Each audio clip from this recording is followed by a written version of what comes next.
रंजिश के चलते बीते दिन हुए 12वीं के छात्र आकाश की हत्या के संबंध में सांसद हाजी फजलुर रहमान ने उठाई न्याय की मांग। देखिए क्या बोले। असल में कल थाना नकुड़ चौकी अम्बेटा चापड़चेड़ी का रहने वाला इसी समाज का लड़का सोर्स में दाखिल होने के लिए अपनी तैयारी कर रहा था। और तैयारी ये थी कि रोज़ाना वो सुबह में शाम में दौड़ लगाता था। उसी की तैयारी करते हुए उसी के गांव के दूसरे समाज के लोगों ने उससे एक दिन पहले उसके साथ बदतमीज़ी की, बुरा सलूक किया। गांव के कुछ लोगों ने बीच में पड़कर उसको सुलह सफाई करा दी, लेकिन उसके बाद भी जो मर्डर करने वाले लोग हैं उन्होंने अपने दिल में खार रखा और अगले दिन मौका मिलते ही उसके ऊपर चाकू से वार कर दिया और इतने वार किए कि उसकी डेथ हो गई। दो लोग वही गांव के रहने वाले हैं, एक रविश और आकाश, और इसके साथ साथ 4 लोग उन लोगों ने बाहर से बुलाए हुए थे जिनके नाम हम लोग नहीं जानते। तो इससे जाहिर होता है कि इरादतन कत्ल किया गया है, ये ऐसे के गुस्से में कत्ल नहीं हुआ। तो हम लोग एसएसपी साहब से मिले थे, ये उनके वालिद साहब हैं, इनको साथ लेकर, और एक और लड़का घायल है जो उस वक्त मौजूद था मौके पर। तो एसएसपी साहब ने सब लोगों को आश्वासन दिया कि हम सख्ती के साथ कार्रवाई करेंगे। छेड़छाड़ का आरोप लगाते हुए पड़ोसियों ने घर में घुसकर की मारपीट। एसएसपी कार्यालय पहुंच पीड़ित ने सुनाई आप बीती। मेरे लड़के के साथ जो है पहले मार पिटाई करी, घर में मुंडा उसे छित्ता है, और जो मैंने अंका मारी, मगर बेटे कहाँ से है तो मेरे बच्चे को आड़ के पूरा छित्ता, और उन्होंने कहने लगे साले मारेंगे तेरे बच्चे को, बदला लेना हमें, और तू कहाँ तक जाएगा, कोर्ट कचहरी में चाहे जहाँ तक चल, तू चाहे जितनी चीज़ में चल। तू मैंने पूछा, अगर मैंने पूछने पाया, मैं कहा क्या करा, मेरे लड़के ने क्या कहा, कहने लगा हमारी लड़की छिड़ी इसने, तेरे लड़के ने, ऐसे करके उन्होंने मुझे कहा, और मुझे भी मार पीटा। सारे परिवार के पूरे चढ़ गए, 50-60 आदमी है जी मैं घर के, और सारे मारने के। सरकार का खौफ अपराधियों के सर चढ़कर बोलने लगा है, हमारा इनकाउंटर ना करो, हमें जेल में बंद कर दो। इसी के खौफ के चलते अब अपराधी स्वयं को पुलिस की शरण में जाकर सरेंडर कर रहे हैं। जी हां, एक ऐसा ही मामला जनपद सहारनपुर के थाना चिलकाना का है, जहां टॉप 10 3 गैंगस्टर थाने में जाकर पुलिस के सामने खुद को सरेंडर कर कहा कि हमारा इनकाउंटर ना करो और हमें गिरफ्तार कर लो और जेल भेज दो। बता दें कि योगी सरकार में पुलिस द्वारा चलाए जा रहे ऑपरेशन क्लीन के चलते लगातार कई इनकाउंटर किए जा चुके हैं, जिसका खौफ अपराधियों में साफ साफ दिखाई देता है और अपराधी खुद थाने पहुंचकर खुद को सरेंडर कर गिरफ्तारी दे रहे हैं। इससे पहले भी जनपद सहारनपुर में कई मामलों में वांछित टॉप 10 में शामिल गैंगस्टर सहारनपुर जिले के अलग अलग थानों में सरेंडर कर गिरफ्तारी दे चुके हैं, और अब ऐसा ही एक मामला जनपद सहारनपुर के थाना चिलकाना में भी आया है, जहां पर 3 टॉप 10 गैंगस्टर ने खुद की गिरफ्तारी दे खुद को एनकाउंटर से बचाने की कोशिश की है, जिसके बाद पुलिस ने उन्हें गिरफ्तार कर जेल भेज दिया है।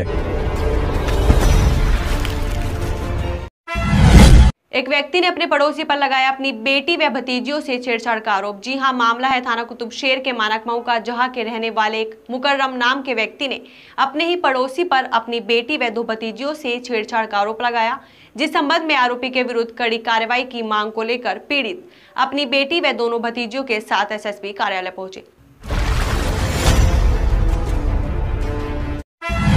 के थाना रामपुर मनिहारान के ग्राम छिदबना के निवासी रजनीश पुत्र महेंद्र आज अपने पड़ोस में रहने वाले प्रदीप पुत्र स्वरूप, सुरेश पुत्र स्वरूप, ब्रिजा पुत्र स्वरूप, रमेश पुत्र स्वरूप, सैनिक त्रुरूप दास और सरिता पत्नी प्रदीप निवासी ग्राम छिदबना थाना रामपुर मनिहारान के खिलाफ सहारनपुर वरिष्ठ पुलिस अधीक्षक डॉक्टर एस चनप्पा को ज्ञापन दिया।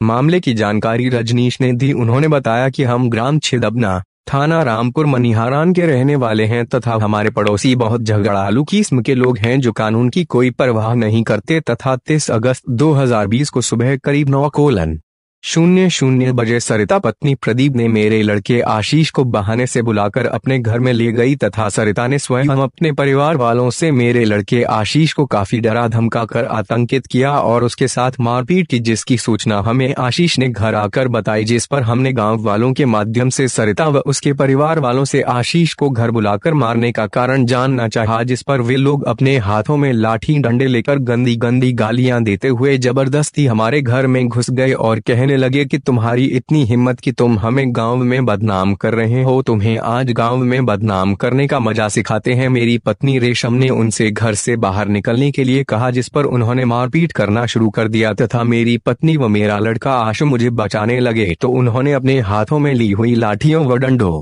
वह थप्पड़ों से मेरे साथ बहुत बुरी तरह से मारपीट की तथा मेरे घरेलू सामान को तोड़ फोड़ कर काफी नुकसान किया। शोर होने पर आसपास के काफी लोग आ गए, जिन्होंने सारा वाक़ा देखा तथा मेरे परिवार वालों को मुश्किल से बचाया तथा वे लोग कहने लगे कि तुमने हमारी किसी से कोई शिकायत की तो तुम्हें जान से मारे बिना नहीं छोड़ेंगे, अगर हमारे खिलाफ कोई कानूनी कार्रवाई करने की कोशिश की तो तुम्हें अपनी लड़की को आगे करके तुम्हारे खिलाफ ऐसा मुकदमा लगाएंगे कि तुम जेल जाए बिना नहीं रहोगे, जिसकी सूचना हमने पुलिस को दी, मगर पुलिस ने आज तक कोई कार्रवाई नहीं की, जिस पर हम आज वरिष्ठ पुलिस अधीक्षक से मिलने के लिए आए।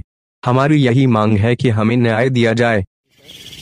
गांव छिदगने का रहने वाला हूँ, थाना रामपुर लगे, डाक थाना नेड़ा गुजरेगा और ये ऐसे करके आए मेरे लड़के के साथ जो है पहले मार पिटाई करी, घर में मुंडा से छित्ता है और जो मैंने आंका मारी मगर बेटे कहाँ से है तो मेरे बच्चे को आने का पूरा छित्ता उन्होंने कहने लगे साले मारेंगे तेरे बच्चे को, बदला लेना हमें, अब तू कहाँ तक जाएगा, कोर्ट कचहरी में चाहे जहाँ तक चल, तू किस चीज़ का बदला? जितनी चीज़ में चल तू। मैंने पूछा, अगर मैंने पूछने पाया मैं क्या करा, मेरे लड़के ने क्या कहा, कहने लगा हमारी लड़की छिड़ी इसने, तेरे लड़के ने ऐसे करके उन्होंने मुझे कहा, मुझे भी मार पीटा, सारे परिवार के पूरे चढ़ गए, 50-60 आदमी है जी मगर के और सारे मारने के लिए मुझे हावी हो गए। आज एसएसपी के आए, उन्होंने क्या आश्वासन दिया? आज एसएसपी के यहाँ आए, अभी कुछ सूचना कहना चाहिए वो तो मिला नहीं, देखे जा क्या होता है क्या नहीं, इस बारे में किसी चीज़ की खैर खबर कुछ नहीं मिली फिलहाल। आगे देखते हैं जी क्या इसका समस्या का संविधान निकलता है। गरीब आदमी क्या आगे कहो कार्रवाई करेंगे इसके लिए, तुम्हारी जांच होगी, तुम्हारी सब कुछ देखे जाए, खैर खबर ले जाएगी। पुलिस हमारे घर पे चढ़ रही थी, घर से बेघर भी फिर जब काफ़ी दिन हो गए, अब तक हारा होगा जी हमें।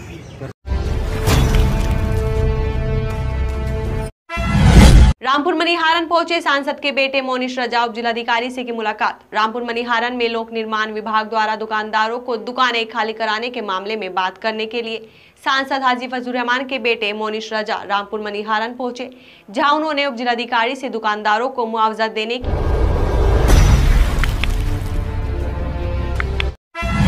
ने भारत सरकार के फैसले का स्वागत करते हुए कहा कि सरकार ने जो अब 118 चीनी ऐप को बंद किया है, जिसमें पबजी ऐप भी है, यह बहुत अच्छा कदम है, हम इसकी सराहना करते हैं। लेकिन यह कदम भारत सरकार को अब से बहुत पहले उठाना चाहिए था, क्योंकि चीन सीमा पर हमारे जवानों को शहीद कर रहा है। मुफ्ती ने कहा कि पबजी ऐसा गेम था जिसके चक्कर में हमारे बहुत से मासूम बच्चे नींद की आगोश में चले गए हैं, लेकिन भारत सरकार ने अब जो यह फैसला लिया है, यह बहुत अच्छा फैसला है, हम इसकी सराहना करते हैं। देखिए, जैसा कि आपने बताया कि हमारी भारत सरकार ने चीन के 119 ऐप के ऊपर पाबंदी लगाई है, जिसके अंदर पबजी जैसे गेम शामिल थे, तो सरकार ने जो यह कदम उठाया है बहुत ही मुबारक कदम है और हम इस मामले में सरकार को मुबारकबाद पेश करते हैं।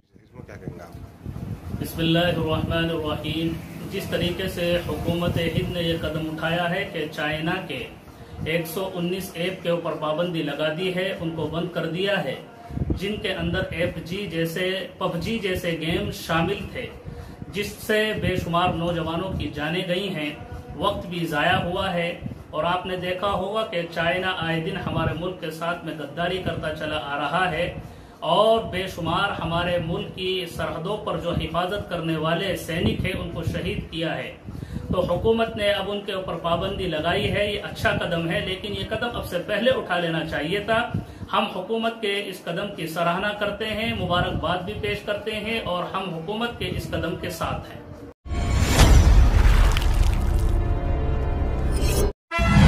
बेटे को न्याय दिलाने की मांग को लेकर एसएसपी कार्यालय पहुंचे पिता, लगाई न्याय की गुहार। देखिए, इन बच्चे में झगड़ा हुआ जी, तो पता नहीं किस बात पर हुआ है झगड़ा, हमें इतना पता जी, हमारा लड़का वहाँ मरे हुआ मिले हमें। जिन्होंने मारा क्या कार्रवाई हो रही है? ना जी, उनके कोई कार्रवाई कोई पकड़ नहीं हुई।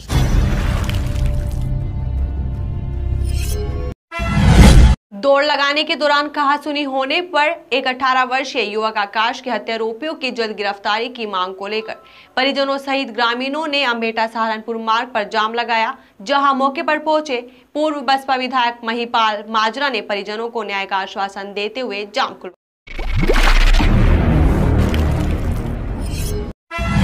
आपने पैसों के एटीएम के बारे में तो सुना होगा, पानी के एटीएम के बारे में भी सुना होगा और अब बारी है मास्क एटीएम की। जी हां, आपको जानकर अचंभा होगा कि आखिर मास्क एटीएम है क्या और यह किस तरीके से काम करता है। गरीब हो या अमीर, मात्र 5 में इस एटीएम द्वारा आपको मास्क उपलब्ध हो जाएगा। आपको बता दें कि आज उत्तर प्रदेश के नगर निगम में पहला मास्क एटीएम आज लगाया गया है, जिसमें मात्र 5 का सिक्का डालकर आपको मार्केट में 10 से लेकर 15 तक मिलने वाला मास्क एटीएम से मात्र 5 में उपलब्ध हो जाएगा। इसके अलावा इस एटीएम द्वारा मशीन में बिना हाथ लगाए आप अपने हाथों को सैनिटाइज भी कर सकते हैं। कोरोना काल के चलते जहां सैनिटाइज और मास्क की विशेष महत्वता है, वहीं अब यह मास्क एटीएम आपको मास्क व सैनिटाइज की जरूरत को पूरा करने में विशेष महत्व निभाएगा।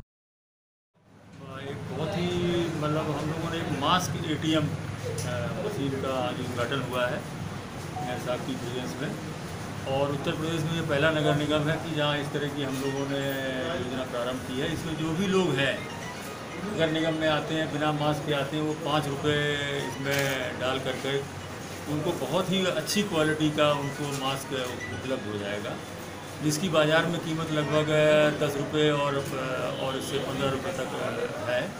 और सबसे बढ़िया ये कि इसमें से हमारे यहाँ सैनिटाइज़र भी लगा हुआ है बगल में, इसे हाथ में वो सैनिटाइज करेंगे अपना, फिर उसके बाद मशीन में ऑयल डालेंगे और उसमें से फिर एक मास्क बहुत अच्छी क्वालिटी का निकलेगा, वो वॉशेबल भी होगा।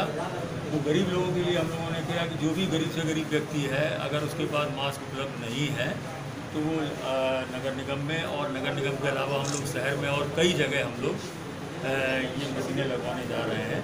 कौन से सार्वजनिक स्थान है वहाँ पर हम लोग उनको, सार्वजनिक जो शौचालय है हमारे, वहाँ पर हम लोग उनको लगवाने जा रहे हैं, जिससे लोगों को एक राहत महसूस हो और आसानी से ये मास्क उपलब्ध हो जाए और अच्छी क्वालिटी का हो विद सैनिटाइज।